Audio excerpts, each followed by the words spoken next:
دوسری پڑھی اللہم صلی اللہ سیدنا شفیعنا مولانا محمد الباری وسلم محمد الباری وسلم صلو علیہ الصلوۃ والسلام علیکہ یا حبیبی یا رسول اللہ صلی اللہ تعالی علیہ وسلم.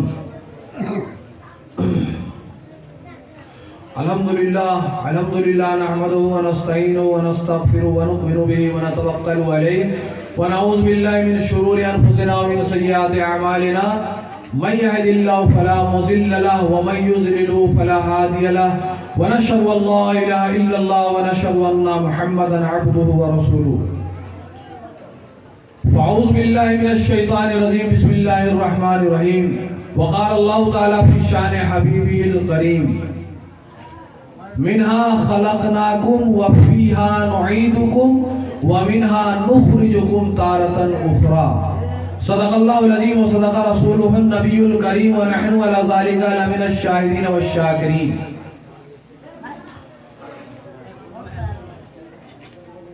میری بات دھیان سے سنیں, اپنے ذہن کو ادھر ادھر نہ دیکھیں.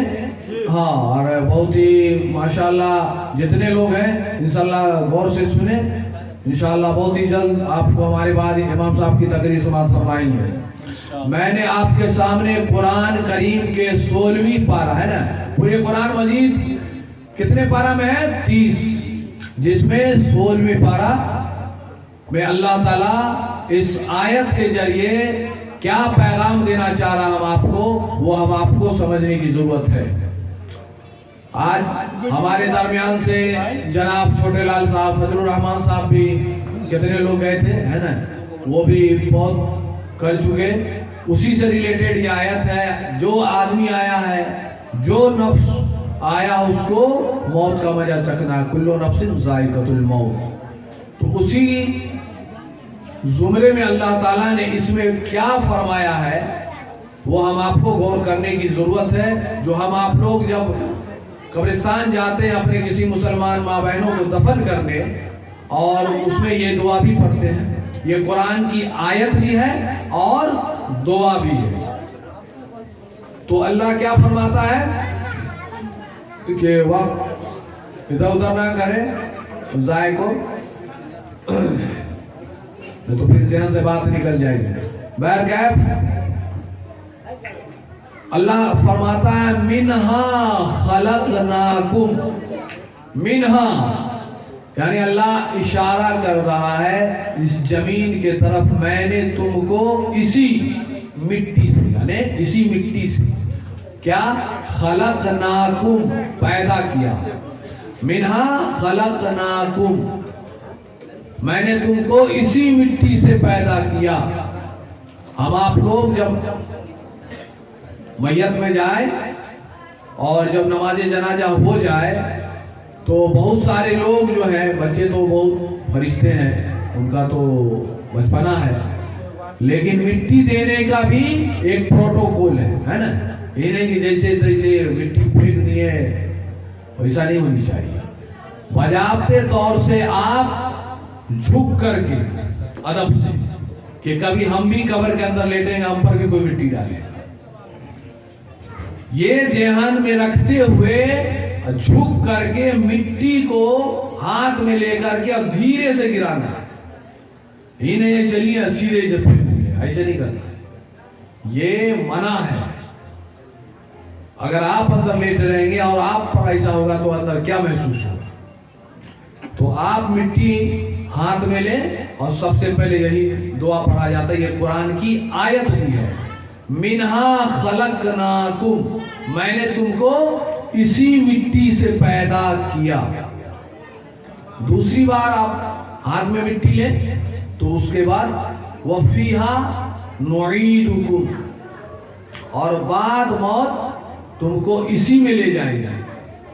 پہلے اللہ تعالیٰ نے ہم کو یعنی آدم علیہ السلام کو مٹی سے پیدا کیا. ہم آپ لوگ جتنے بھی ہیں all creature of God 18,000, اللہ تعالیٰ کا جو مخلوق ہے 18,000 مخلوق ہے, سب کو اللہ تعالیٰ نے تو نہیں, لیکن حضرت انسان کو مٹی سے پیدا کیا, اس لیے کہ حضرت آدم علیہ السلام کو اللہ نے سب سے پہلے مٹی سے بنایا ہے نا, اس سے معاملہ چلا. پھر تو میں نے